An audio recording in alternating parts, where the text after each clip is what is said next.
Hello ಸ್ನೇಹಿತರೆ, welcome to my YouTube channel. So ಇವತ್ತು ನಿಮಗೆ ಡ್ರಮ್ ಸ್ಟಿಕ್ ಅಂದರೆ ನುಗ್ಗೆಕಾಯಿ ಸಾಂಬಾರು ಸಿಂಪಲಾಗಿ ಹೇಗೆ ಮಾಡೋದು ಅಂತ ನಿಮಗೆ ತೋರಿಸ್ಕೊಡ್ತೀನಿ. ಸೊ ಅದಕ್ಕೆ ತೊಗರಿಬೇಳೆ ಬೇಕು, ಡ್ರಮ್ ಸ್ಟಿಕ್ ಬೇಕು, ಈರುಳ್ಳಿ, ಆನಿಯನ್, ಟೊಮ್ಯಾಟೊ, ಸಾಸಿವೆ, ಜೀರಿಗೆ, ಮೆಣಸಿನ್ಕಾಯಿ, ಸಾಂಬಾರು ಪುಡಿ, ಅರಿಶಿನ ಪುಡಿ, ಉಪ್ಪು, ಆಯಿಲ್, ತುಪ್ಪ ಇಷ್ಟಿದ್ರೆ ಸಾಕು. ಸೊ ನಾನಿಲ್ಲಿ ತೊಗರಿ ಬೇಳೆನ ಬೇಯಿಸ್ಕೊಂಡಿದ್ದೀನಿ, ಅಂದರೆ ಬಾಯ್ಲ್ ಮಾಡ್ಕೊಂಡಿದ್ದೀನಿ. ಸೊ ಒಗ್ಗರಣೆಗೆ ನಾನು ತುಪ್ಪ ಹಾಕಿದ್ದೀನಿ, ತುಪ್ಪದ ಜೊತೆಗೆ ಸ್ವಲ್ಪ ಎಣ್ಣೆ ಹಾಕಿದ್ದೀನಿ, ಸಾಸಿವೆ ಸ್ವಲ್ಪ ಹಾಕ್ಕೊಂಡಿದ್ದೀನಿ, ಮತ್ತು ಈರುಳ್ಳಿ. ಸೊ ನಾನು ಇದು ಬಂದುಬಿಟ್ಟು ಕುಕ್ಕರಲ್ಲೇ ಎಲ್ಲ ಇಟ್ಟಿಲ್ಲ, ಈರುಳ್ಳಿ ಮತ್ತು ಟೊಮ್ಯಾಟೊ ಅದೆಲ್ಲ ಬೇಯಿಸ್ಕೊಂಡಿಲ್ಲ. ನಾನು ಒಗ್ಗರಣೆಗೆ ಇದು ಮಾಡ್ಕೊಳ್ತೀನಿ. ಇದು ಸಪ್ರೇಟಾಗಿ ನಿಮಗೆ ಹೇಳ್ತಾ ಇದ್ದೀನಿ. ಸೊ ಇದೊಂಥರ ನೀವು ಟ್ರೈ ಮಾಡಿ, ಇದು ಸಪ್ರೇಟ್ ಸಾಂಬಾರು ನಿಮಗೆ ಬೇರೆ ಥರನೇ ರುಚಿ ಕೊಡುತ್ತೆ.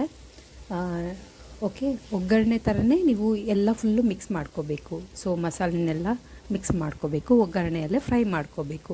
ಸೊ ಇದರದ್ದು ಟೇಸ್ಟೇ ಬೇರೆ ಇರುತ್ತೆ.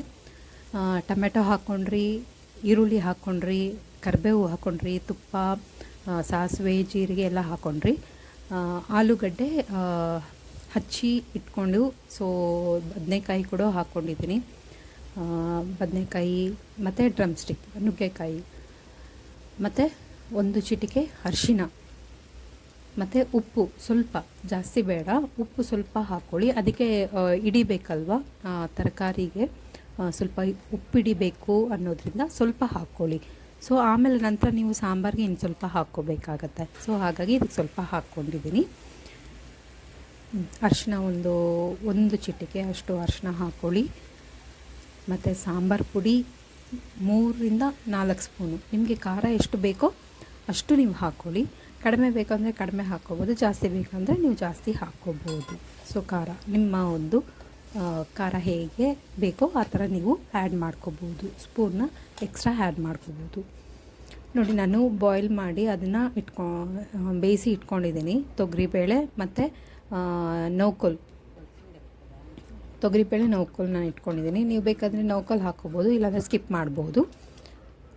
ಸೊ ಬೇಯಿಸಿಟ್ಕೊಂಡಿದ್ದೀನಿ ಚೆನ್ನಾಗಿ. ಅದನ್ನು ನಾನು ಸ್ಮ್ಯಾಶ್ ಮಾಡ್ತಾಯಿಲ್ಲ, ಬಿಕಾಸ್ ಕುಕ್ಕರಲ್ಲೇ ನಾನು 3-4 ವಿಜಿಲ್ ಹಾಕ್ಕೊಂಡ್ಬಿಟ್ಟಿದ್ದೀನಿ. ಸೊ ಹಾಗಾಗಿ ನಾನು ಅದನ್ನು ಸ್ಮ್ಯಾಶ್ ಮಾಡ್ತಾಯಿಲ್ಲ.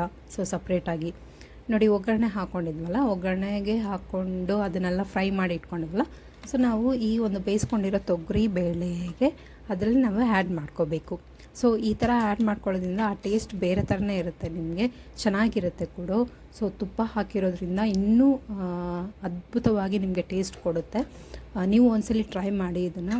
ಸೊ ನಿಮಗೆ ಹೇಳಿದ್ದೀನಿ ಯಾವ ಥರ ಮಾಡಬೇಕು ಅಂತ, ಸಿಂಪಲ್ಲಾಗಿ ಅಷ್ಟೇ, ಮತ್ತು ಟೇಸ್ಟು ಚೆನ್ನಾಗಿರುತ್ತೆ. ನುಗ್ಗೆಕಾಯಿ ಆಲ್ವೇಸ್ ಚೆನ್ನಾಗಿರುತ್ತೆ ಟೇಸ್ಟ್ ಕೊಡು. ನೋಡಿ, ರೆಡಿ ಇದೆ. ಸೊ ಮೇಲೆ ಕೊತ್ತಂಬರಿ ಸ್ವಲ್ಪ ಹಾಕ್ಕೊಳ್ಳಿ, ಗಾರ್ನಿಷ್ ಮಾಡ್ಕೊಳ್ಳಿ. ಸೊ ರೆಡಿ ಇದೆ, ನುಗ್ಗೆಕಾಯಿ ತರಕಾರಿ ಸಾಂಬಾರು ರೆಡಿ ಇದೆ ಸಿಂಪಲ್ಲಾಗಿ.